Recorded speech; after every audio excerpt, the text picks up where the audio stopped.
Royce Caldwell stood too close, his finger at my chest. The observation about my hands and my wrenches delivered like a verdict. Those hands still know a wrench, Marine? I kept my hands at my sides. 3 tables back, a man set his glass down and watched my posture. I was not worried about what Royce could do. I was worried about what my daughter would remember. To understand how this night ends, you have to go back to where it began. 6 weeks earlier. Chapter 1. The Heavy Linen. Royce Caldwell claimed the seat at the head of the linen-draped table the way a man assumes ownership of a room he has already decided to buy, shaking my hand briefly before waving over a waiter to order 3 bottles of wine without asking anyone else what they preferred to drink. He settled into the leather chair, adjusting the cuffs of a custom-fitted charcoal suit that revealed the heavy silver face of a Breitling watch every time he moved his left arm, projecting an effortless comfort in a space designed entirely around polished surfaces and expensive noise. That restaurant was a Charleston fine dining establishment featuring exposed brick, a raw bar stretching along the far wall, and a wine list that arrived in a thick leather binder, carrying an atmosphere that demanded a certain kind of deference from anyone walking through its doors. I took the seat across from him, placing my hands flat on the white tablecloth where the visual contrast was absolute and impossible to ignore. My scarred knuckles calloused from 30 years of gripping steel resting against the fine fabric the way a dropped wrench rests on a showroom floor. Royce looked at them for a fraction of a second before he raised his eyes to meet mine, offering a smile that did not extend past the corners of his mouth. "I have to say," Royce began, his voice warm and southern and loaded with a kind of velvet glove patronage that wrapped every sharp edge in courtesy, "it is a pleasure to finally sit down properly with our boat engine man. Bless your heart, Graham. I am sure the shop keeps you busy this time of year." I looked at him across the crystal glasses and the heavy silverware, measuring the exact weight of the condescension he had just placed between us without raising my voice or leaning forward to close the distance. "It's Graham," I said flatly, stating the fact the way you state the time of day. "And I fix marine engines for a living." Royce absorbed the correction without breaking his smile, his expression remaining perfectly unchanged, signaling to the rest of the table his absolute and unshakable belief in his own authority. He did not apologize, and he did not blink, simply allowing the silence to hold for 2 long seconds before turning his attention to the waiter pouring the wine. Evan made a small movement beside Paige, shifting his weight in his chair as he attempted to bridge the gap without acknowledging the insult. "Dad," Evan said, offering a smoothing tone that revealed a lifetime spent managing his father's temper. "Graham has the best marine repair shop in Beaufort, running it successfully for a decade." "Of course he has," Royce replied, lifting his glass to address the table with a tone that sounded exactly like generosity if you did not listen closely enough. "And we are thrilled to bring the families together, which is why I was just speaking with the event coordinator at the resort this morning to ensure the VIP guest list is expanded and the premium floral arrangements are secured for the ballroom. I just want to make sure Paige has the best day possible." While the table heard kindness, the phrasing carried the unmistakable weight of ownership, detailing an acquisition rather than a gift. I observed the rest of the Caldwell relatives sitting along the sides of the table, noting the genuine polite smile from an aunt who asked about the drive from Beaufort, a gesture confirming that the contempt belonged entirely to Royce as a private language he spoke over the heads of his own family. As the plates were cleared, Royce rested his forearms on the table and turned his focus directly to my daughter, speaking slowly enough to ensure everyone heard the figures. "I took care of the remaining balances this afternoon, Paige," he said, referencing the caterer and the string quartet, before adding, "Once you are a Caldwell, you will not have to think small anymore." I watched Paige absorb the comment, sitting perfectly still with her hands resting in her lap while she looked at Evan for a response, waiting for him to draw a line. Evan gave her a small, assuring nod that promised he would handle it later, a half measure that cost him nothing in the moment and left the boundary unestablished, prompting me to hold my silence because I believed quiet dignity was the correct response to a loud man. Our dinner ended precisely when Royce decided it was over, signaling the waiter to settle the check before I could even reach for my wallet, cementing the final power dynamic of the evening. He stood, buttoned his jacket, and shook my hand exactly as briefly as he had the first time. An hour later, Paige and I were driving home in my truck, the cab smelling faintly of diesel and old coffee as a stark contrast to the sterile wealth of the restaurant.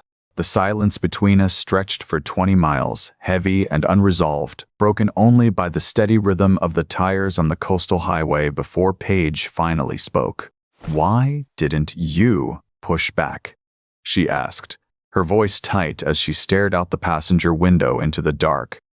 "When he called you our boat engine man, and when he told me I wouldn't have to think small anymore, you just sat there." I kept my hand steady on the steering wheel, watching the yellow lines unspool in the headlights before telling her that a loud man doesn't become right just because nobody interrupts him. She turned her head to look at me in the dim light of the dashboard, studying me with an intensity that demanded an honest accounting before she pointed out that sometimes nobody interrupting him is exactly why he keeps going. I did not argue with her, letting the truth of her words settle into the space between us as we rode the rest of the way in silence, pulling into the driveway long after midnight. Later that night, I lay awake in my bed, staring at the ceiling fan turning slow circles above me while listening to the quiet of the house as I turned the evening over in my mind, recognizing that Royce Caldwell was actively reading the room to test boundaries and see exactly where they would break. By choosing silence, the room was giving him permission. And I knew, with the cold certainty of a man who has spent a lifetime measuring threats, that I was giving him permission too. Chapter 2. The Rehearsal. Several days later, I watched Royce Caldwell direct the planner by the courtyard fountain, the way a foreman directs a crew he does not trust to work unsupervised. The manicured courtyard was bright and sunny, every blade of grass looking like it had been placed there by hand, while the young woman holding a clipboard listened to Royce with the fixed attention of someone who had learned that nodding was cheaper than arguing. He was standing over the long escort card table, rearranging the small tinted cards with his index finger, sliding my friends, men I had served with, and women who had watched Paige grow up, to the back tables by the kitchen entrance, replacing them with business associates and distant family friends who had never met my daughter. "That's the last of the changes," Royce said, turning to Paige and Evan with a smile that looked rehearsed, projecting the expression of a man expecting gratitude. "I just want to make sure we have enough room for the people who matter." Paige stood very still beside Evan, her hands clasped in a posture I recognized because she held herself exactly that way as a child when someone had taken something from her without asking. She said nothing, but the color rose in her cheeks and her jaw tightened. Evan put a hand on her arm, promising quietly that he would handle it before walking toward his father with shoulders squared, suggesting he was preparing for a conversation he had already lost. Watching them from a distance, I saw Evan speak in a low voice with his hands open, adopting the posture of a man asking for a favor rather than demanding a correction. Royce listened with his arms crossed, eventually nodding once and clapping Evan on the shoulder, a gesture that looked like approval but read like dismissal. Returning to Paige with a smile that did not reach his eyes, Evan announced he had saved the father-daughter dance-on, explaining that his father had agreed to keep it. Paige looked at him before asking about the seating arrangement. His smile faltered as he admitted the seating was non-negotiable because the business guests had to sit where they could see the ceremony. "So my friends are in the back," Paige said, her voice entirely flat, "and his business associates are in the front, and you call that a victory." When Evan called it the best he could do, she shook her head slowly, telling him she didn't need a war. She just needed to know when he would stand up for their marriage. He opened his mouth to respond, but nothing came out, and the silence stretched long enough that I turned away, giving them the privacy of my absence. A few minutes later, Evan joined me, offering a quiet admission that she was upset. Acknowledging his statement, I watched him run a hand over his face, confessing that he just didn't know how to make his father stop without making everything worse. I looked at him, studying the way he stood like a man waiting for permission to breathe. "Keeping a man calm isn't the same as letting him decide who you are," I said, my voice carrying only the weight of experience. "You can manage his temper without surrendering your own ground." Nodding automatically, Evan stood beside me for another minute before walking back with slow steps and his head down. The rehearsal dinner that evening occupied a private room at the resort, a long rectangular space with dark wood paneling and heavy chandeliers casting amber light over the Caldwell guests. The room hummed with the easy rhythm of people who have known each other for years, exchanging stories and drinking expensive wine while the waitstaff moved silently around the perimeter. I sat by the middle of the table, directly across from Paige, with Evan seated at the head beside his father. Commanding the room effortlessly, Royce told his origin story detailing the manual labor he had done as a young man, the first investment he had made, and the boxing gym where he had learned to keep his hands useful. "I still train," he said, holding up his hands with his palms open for everyone to see. "I keep my hands useful." Laughter rippled through the table, the specific kind of laughter you produce when a powerful man tells a story about himself, and Royce settled back with the satisfaction of a man reminding everyone who he is. Across the table, a polite woman I did not recognize turned and asked about my time in the service. I took a sip of water, letting the question settle entirely before I responded. "Long enough to know most fights begin before anybody throws a punch," I said flatly, delivering the words the way you say something that has become a habit rather than a revelation. While the woman nodded, I felt eyes on me from farther down the table where an older man with a close-cropped haircut sat among the Caldwell guests, watching me with a stillness that did not match the casual atmosphere. Someone had introduced him earlier as Dean Holloway, a contractor who had done security consulting for one of Royce's development firms, and I had not thought much about it until now. Holding his glass the way you hold something you are not planning to set down, he watched me the way you watch a man whose story you are still reading. Someone casually referred to me as a retired sergeant major, causing the man at the far end to shift in his seat as his attention sharpened. He asked no questions and did not lean forward, honoring the unspoken rule that you do not pry if a veteran does not volunteer the information, simply observing my posture, my hands, and the way I held myself. Our dinner wound down slowly, and I was beginning to think the evening would end without further incident when Royce stood up and clinked his glass with a spoon. The room quieted immediately as he smiled the exact same smile he had worn at the restaurant. The smile of a man who believes every room belongs to him. "I wanted to announce," he said, his voice projecting to every corner, "that I will be adding a surprise toast at the reception tomorrow. From the family that made this possible."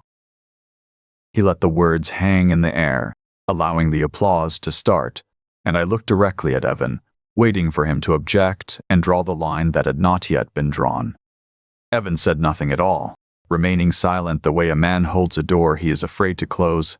Evan simply sat there, refusing to meet his wife's eyes or mine.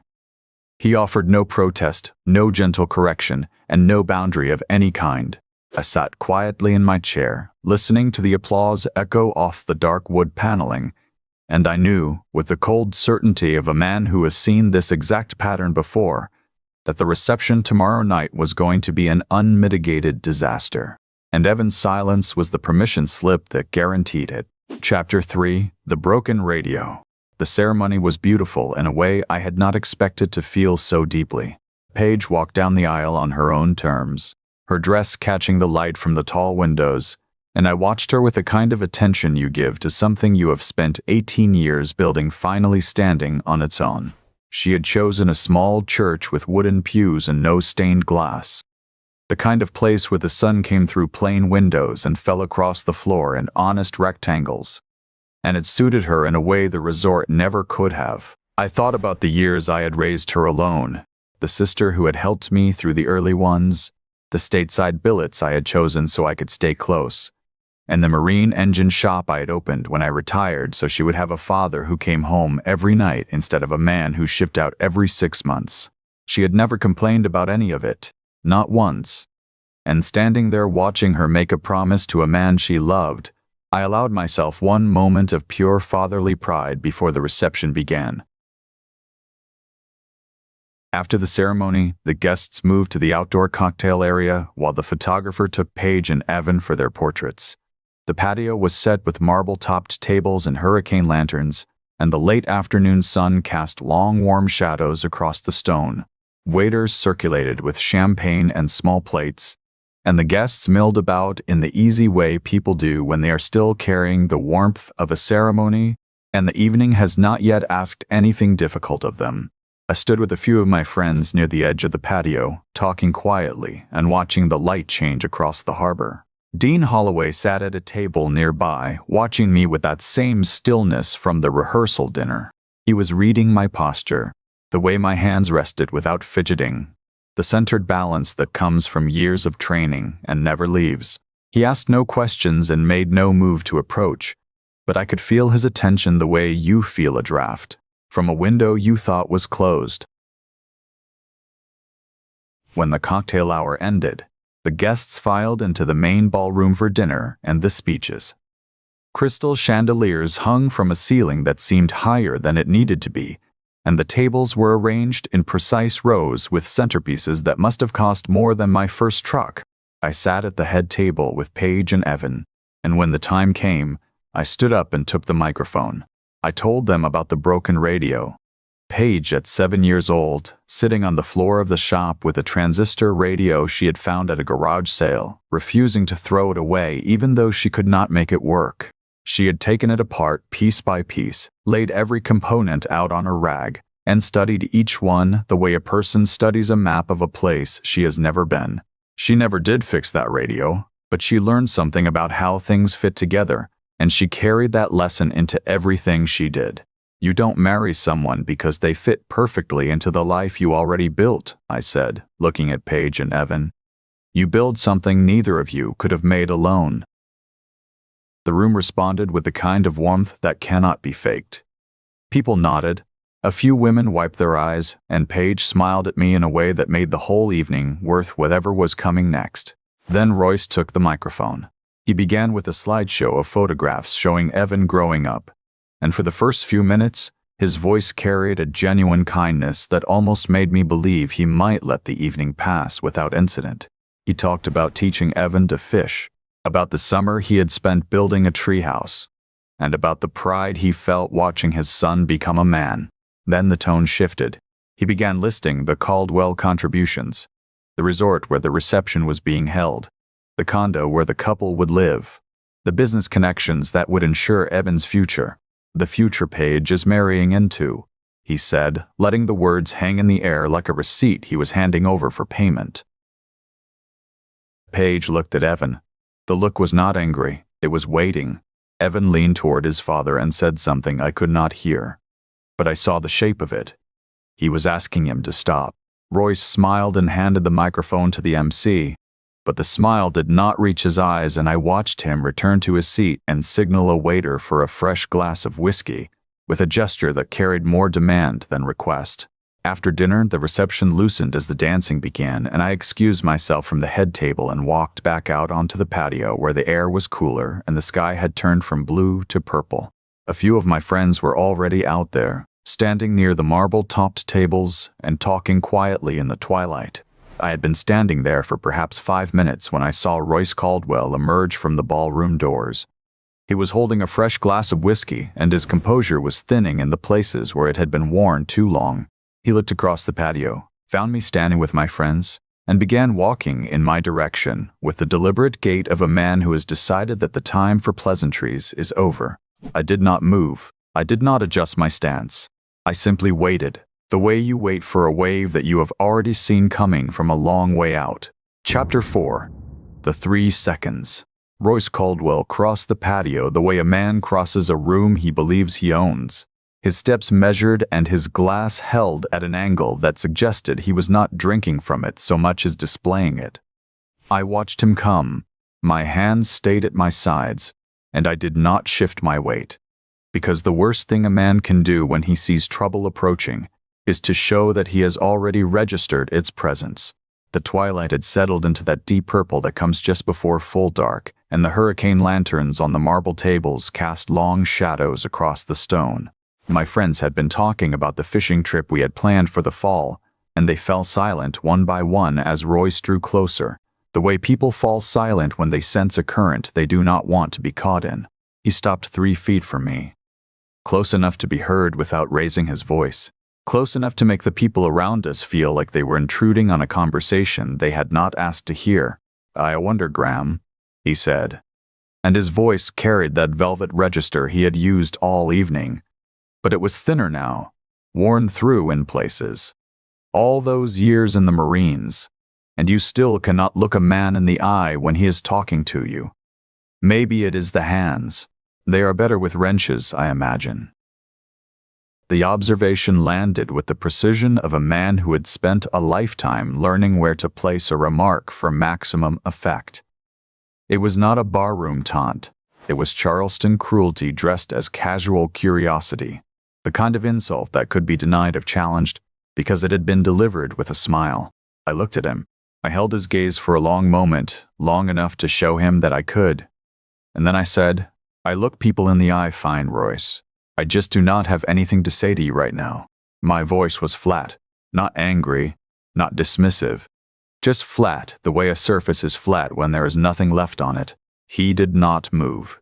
He did not step back. He stood there and I could see the calculation happening behind his eyes, the adjustment he was making as he realized that the easy victory he had expected was not going to materialize. The smile remained in place, but it had stopped reaching his face. I did not answer. I held his gaze and said nothing because saying nothing was the only response that would not give him what he wanted. The silence stretched between us, and I watched it work on him, watched the composure thin another degree as he realized that the easy escalation he had been counting on was not going to happen. Royce's composure held, but I could see it working harder now, the way a machine works harder when something has begun to bind. He opened his mouth to respond, and I saw Evan step out of the ballroom doors and cross the patio in 6 quick strides. "Dad," Evan said. His voice was low and controlled, but there was an edge to it that I had not heard before. "That is enough. You need to leave." He placed his hand on Royce's shoulder. It was not a hard touch. It was the touch of a son trying to guide a father away from a mistake. The kind of touch that asks for cooperation rather than demanding it. Royce turned. He looked at his son's hand on his shoulder, and then he looked at Evan's face, and something in his expression shifted. He did not say a word. He simply reached up, took hold of Evan's hand, and shoved it away with enough force to make Evan stumble backward 2 steps and catch himself against a serving cart. The cart rattled. A tray of glasses chimed against each other. Evan stood there, his face flushed, his hands open at his sides, and I saw in that moment what it cost him to stand in front of his own father at his own wedding and be treated like a child who had overstepped. That was the moment. Not the insult, not the threat, not the condescension. That was the moment when the evening shifted from something I could tolerate to something I could not. "You are done now," I said. My voice was not loud. It carried no heat. It carried the same flat authority I had used 1,000 times in the shop when a piece of equipment had reached the limit of what it could safely endure. It was a statement of fact, not a threat. And that made it worse. Royce turned back to me, and I watched the velvet fall away entirely. His face changed. The composure that had taken him decades to perfect dissolved in the space of a single breath, and what remained underneath was something older and uglier and far less patient. "You think a mechanic gets to tell me when I am done at my own son's wedding?" His voice had risen. The smooth register was gone, replaced by something rougher and more direct. The working-class directness breaking through the polish the way a crack breaks through plaster. I did not answer. I stood there, my hands at my sides, and I watched him wait for a response that was not coming. He looked around the patio, expecting someone to step forward and back him up, expecting the room to fall into line the way it always had. No one moved. No one spoke. The silence was absolute, and I could see the uncertainty flicker across his face for the first time, the realization that his words had lost their power over this room, over these people, over this moment. He set his glass down on the nearest table with a sharp crack, the whiskey sloshing over the rim, and then he closed the distance between us. He stepped into my space, close enough that I could smell the whiskey on his breath and the cologne on his collar, and he raised his finger and pressed it against my chest. "I bought this wedding," he said, and his voice had dropped into something quieter and more menacing. "I bought these people. I can end this whole thing right now, and you will go back to fixing engines while your daughter cries in a cheap dress. The threat was surgical. It was aimed at the only thing I cared about, and it landed with the precision of a man who knew exactly where to strike.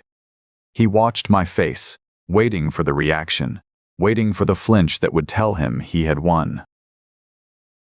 I did not flinch. From the corner of my eye, I saw Paige moving quickly toward the ballroom entrance, her voice low and steady as she spoke to a resort staff member standing near the doors. "Get security out here, now." She did not scream. She did not hesitate. She moved the way a person moves when triage is second nature, and every second of delay costs something. Royce drew his right hand back and threw a hook, fast, with the shoulder rotation and muscle memory of a man who had spent decades training in a boxing gym. It was not a clumsy drunk swing. It was a real punch thrown in genuine rage by a man who still knew how to throw one. I read the shoulder rotation before the fist arrived. I caught his wrist at the extension point with my right hand and his elbow with my left, turning my body and dropping my weight in a motion that had been drilled into me so many times that it no longer required thought. It took 3 seconds. His arm folded. His body followed the arm. With my free hand, I swept the glasses off the nearest marble table, sending them shattering across the stone floor. And in the same motion, I brought him down across the cleared surface with a control that was absolute and terrifying in its efficiency. The hurricane lantern tipped and went dark. Royce Caldwell lay face down on the marble, his arm locked behind his back, his cheek pressed against the cold stone, and the only sound in the entire courtyard was the dripping of spilled liquor onto the patio and the faint tinkling of ice melting on the warm stone. I held him there. I did not tighten the lock. I did not apply more pressure than was necessary to keep him still. I held him the way you hold a machine that has finally stopped fighting, with the knowledge that the fight is over and the only question left is what comes next.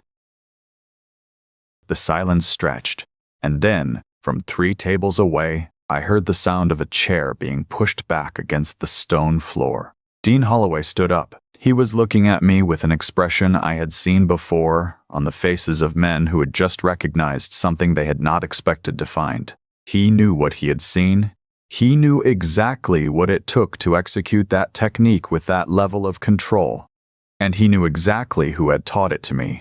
The silence continued. The ice continued to melt. And I stood there, holding Royce Caldwell pinned to the table at his own son's wedding, waiting for the world to decide what happened next. Chapter 5. The Leash. "He attacked me," Royce announced, addressing the shocked crowd while brushing broken glass from his sleeves. "You all saw it. The man assaulted me completely unprovoked." The lie collapsed on contact with reality. Standing near the patio stairs, Dean Holloway spoke with quiet, unassailable authority, detailing exactly what he had watched unfold. "I saw you shove your son," Dean said, his voice carrying the calm weight of a man accustomed to stating objective facts.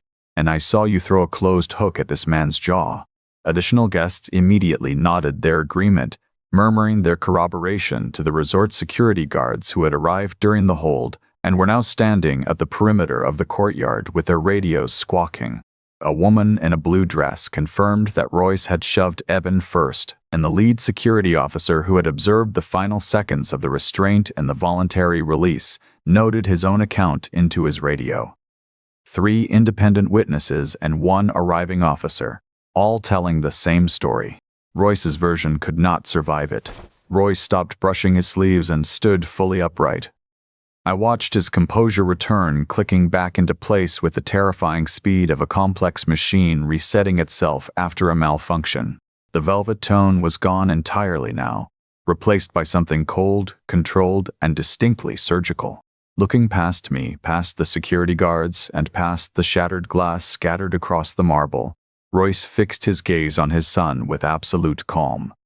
"I'll have Marcus call you Monday morning about the condo," he told Evan quietly, letting the financial threat hang in the humid evening air. "He'll also be finalizing the paperwork regarding your Harborview position. I think you know exactly what that means." The threat landed. I could see it in Evan's shoulders, in the way his posture shifted, in the way his eyes dropped to the ground for a fraction of a second before he looked back up. He opened his mouth, and I heard his voice crack as he started to say, "Dad, wait, can we talk about this tomorrow?" Paige was standing 6 feet behind Evan, exactly where she had been when she returned from sending for security. She did not speak. She did not issue an ultimatum.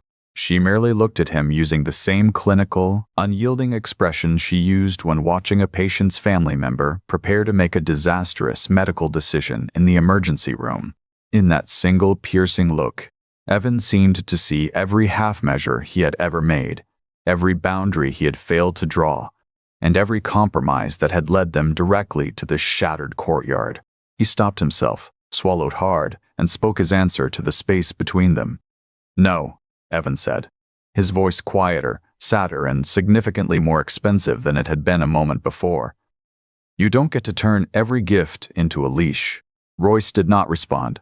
Without waiting for anything further, he turned and walked out under his own power, proving that a man like him would always rather leave on his feet than be escorted by hired help. The security team followed closely behind him, their hands hovering near their belts, but they did not touch him. He did not look back, ascending the stone steps with the measured pace of a man who still believed he owned the building. The line had landed in Royce's absence, spoken not as a direct confrontation, but as a major decision made too late to be heard by the man it was about. The resort manager, a nervous man sweating profusely through a crisp navy suit, immediately approached Evan and me, insisting on filing a formal incident report because corporate liability demanded it. He threatened to call the Charleston Police Department if we did not cooperate fully with his documentation. "Nobody's pressing charges here," I told the manager quietly, keeping my voice low and steady to counter his rising panic. "His son asked him to leave, and he is currently leaving. There is absolutely no need for police." Stepping up beside me, Evan backed my statement entirely, officially declining to press charges against his father. The manager reluctantly agreed not to call the police, provided we fill out the necessary paperwork on the spot.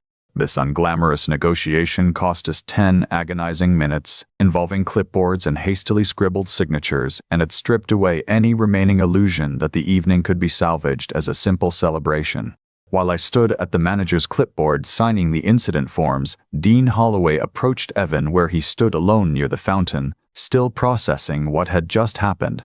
"Men like your father think the dangerous one is the man who wants the fight," Dean told him softly, his words carrying the unmistakable cadence of shared military experience.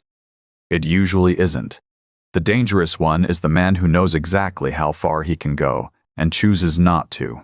Dean proceeded to explain precisely what the physical technique had revealed. He told Evan that the compliance hold I had used, the wristlock takedown, was an instructor-grade maneuver, proving that those working hands belonged to a man who had spent years training other Marines how to neutralize threats and end confrontations without ever crossing the line into unnecessary violence. Hearing this, Evan experienced a sudden, cascading realization. He mentally reread every earlier beat of our relationship. He realized that my silence over the past few days was not weakness. It was the same disciplined restraint I had utilized for decades.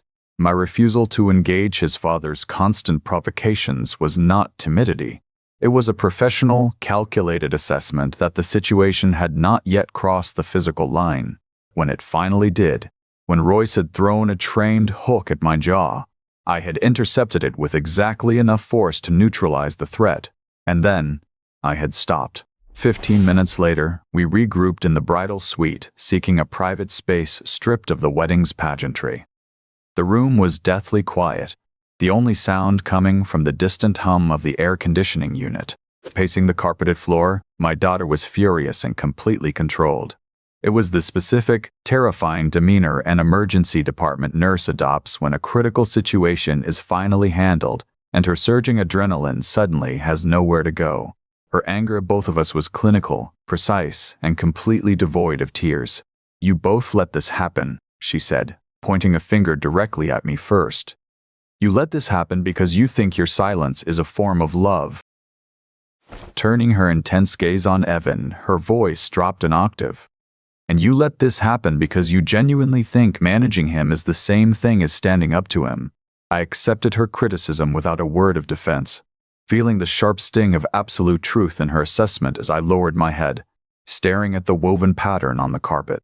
I spent a very long time learning how not to escalate a fight. I admitted quietly, the words feeling heavy in my mouth. Maybe I just got too good at pretending one hadn't started yet. Nodding slowly, Evan took full accountability for his own failures without offering any excuses.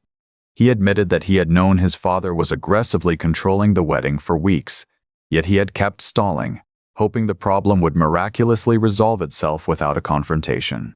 That cowardly delay had systematically created the very public scene he had feared most, turning his own reception into a battleground. Stopping her pacing, she walked over to Evan, looking directly into his eyes. "When this happens again," she asked, her voice steady and demanding an honest answer, "whose family are you protecting?" Without hesitation, he answered, "Ours." The single word seemed to cost him everything. Evan dropped his face into his hands, the adrenaline finally breaking, and when he spoke again, his voice was fractured and quiet. "It wasn't just the money," he said, staring at the floor. "And it wasn't just being afraid of him. I just kept thinking about the summer he built that treehouse for me. I kept thinking that if I was just accommodating enough, if I just gave him enough room, that version of my father would come back." I watched him from across the room, feeling the sudden, devastating weight of what had actually happened tonight. Pinning a violent man to a marble table took exactly 3 seconds. But the agonizing grief of orphaning yourself while your father was still alive, that was a wound that would take a lifetime to heal. Holding his gaze for a long moment, Paige evaluated the sincerity of his response, searching for any trace of the appeaser he used to be. Finding only the raw, bleeding honesty of a man who had finally made his choice, she nodded her acceptance. "He already took 20 minutes, Paige said firmly, her tone leaving no room for argument. "He doesn't get to take the rest of our wedding." But as the words settled, the absolute control she had maintained since the courtyard finally slipped. She looked down at the heavy silk of her wedding dress, at the hem now stained with spilled whiskey and courtyard dust, and let out a long, shuddering breath of pure exhaustion. She didn't regret the choice. She wouldn't take back a single second of kicking Royce Caldwell out of her life. But in the quiet of the bridal suite, my strong, unbreakable daughter finally allowed herself a moment of quiet grief for the beautiful, perfect wedding day she had lost and would never get back. Chapter 6. The hands that hold the celebration did not resume as if nothing had happened. Half the guests had already gone, mostly the Caldwell business associates who had come for Royce and left when he did. And the remaining crowd moved through the ballroom like people who had witnessed something they were not sure how to discuss. Conversations stayed low. Laughter came in short bursts and died quickly. Beelif, divaling, again, a slow number, but only a few couples took the floor, and they held each other with the careful distance of people who had just watched a marriage nearly break before it had fully begun. The wedding day was not saved. It was survived. Paige and Evan danced first, a quiet turn around the empty center of the room, and when the song ended, she came to find me standing near the bar with a glass of water I had not touched. She took my hand without asking and led me to the floor where the other dancers parted to give us room. The father-daughter dance happened in a half-empty ballroom, and the emptiness made it more intimate, not less. It became a private conversation that happened to have witnesses, the way a prayer spoken aloud in an empty church is still a prayer. Paige looked at me the way she had looked at me 1,000 times before. Across kitchen tables and hospital waiting rooms and the front porch of the house where she grew up. But there was something new in it now. Something that had settled during the long hours since the courtyard. "Why did you never tell me?" she asked. I knew what she meant. Not the question of why I had kept the skills hidden. The question of why I had kept the life hidden. Because I didn't want you growing up thinking the most important thing about your father was what he could do to another man. She turned her head slightly, looking past my shoulder toward the doors where Royce Caldwell had walked himself out. When she looked back, her eyes were clear. "It wasn't what you could do to him," she said. She squeezed my hand the way she had squeezed it when she was 5 years old and afraid of the dark. The way she had squeezed it when she was 18 and leaving for nursing school. It was what you chose not to do. Looking past her shoulder toward the empty doors, I thought about the reality of what we had left behind. Royce Caldwell was not broken. Tomorrow morning, he would sit at the country club spinning a polished lie to his business partners about a brutish mechanic and an ungrateful son, and he would sleep perfectly well in his version of the truth. He would never apologize, and he would never change. I realized then that victory against a man like Royce wasn't about forcing him to repent or bringing him to his knees. It was about building a boundary made of solid steel, stepping out of his shadow and accepting that he would always play the victim in his own story. I had spent years thinking restraint meant staying quiet to avoid the fight. But true restraint was knowing you could destroy a man and choosing instead to simply walk away and let him have his empty kingdom. Paige was still holding my hand when the song ended. Months passed. The seasons turned. The paperwork from the wedding ran its course, and Evan filed the name change petition at the county clerk's office on a Tuesday morning. 3 forms in 20 minutes at a counter. No caterers, no photographers, and no one named Caldwell. He became Evan Mercer without ceremony, because the ceremony had already happened in a small church with honest light. The first months were not easy. Royce followed through on every threat, and the condo lease ended 30 days after the wedding. Evan worked double shifts at a shipping logistics firm while they rented a 1-bedroom apartment on the north side of town, and Paige picked up extra rotations at the hospital to cover the gap. They did not talk about it as suffering. They talked about it as the cost of a decision they had made together, and the cost was real, and they paid it without complaint. I was in the repair shop on a late morning when the bell above the door rang and Evan walked in. There was a lightness to him. The way a person looks when they have set down a weight they did not realize they had been carrying. He asked if I needed help with the engine I had been rebuilding, not because he owed me anything, not because he was trying to prove something, because he wanted to learn how to build something with his hands, and he wanted to learn it from someone who had never used his hands to control another person. I watched him roll up his sleeves, and I thought about the difference between a machine and a family. Machines were simple. They followed the laws of physics. If something was broken, you found the point of failure, applied the correct physical force, and swapped the part. In the courtyard, I had treated Royce Caldwell exactly like a machine, finding the pressure point and applying precise physical force to neutralize him. But a family wasn't an engine block. My wrist lock had only stopped the bleeding. It hadn't healed my daughter's marriage. Silence and physical force could end a fight in 3 seconds, but they could not build a life. Only patience, understanding, and the willingness to stand side by side with grease on your hands could do that. I handed him a wrench.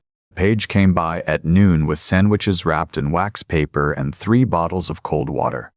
She set them on the workbench and stood back, watching the 2 of us bent over the engine block, and she smiled the way she had smiled at her wedding. Only this time there was nothing broken in it. On the wall of the shop, among the calendars and the wiring diagrams, there were a few family photographs, and one small framed picture of a younger man in a Marine uniform standing with his hands behind his back, his expression patient, the way a man looks when he has learned that most things are not worth fighting about, and that the few things that are worth fighting about are worth protecting. With everything you have, there was no secret room full of medals, no grand announcement. I fixed marine engines for a living, and that had never been anything lesser than the world Royce Caldwell had tried to sell his son. I tightened the last bolt on the intake manifold and stood back. My hands held the wrench the same way they had held a cloth napkin at that first dinner, the same way they had intercepted a trained hook in the courtyard, the same way they had squeezed my daughter's hand during the dance, the same hands, the same grip, the same choice. I set the wrench down on the bench and picked up a sandwich.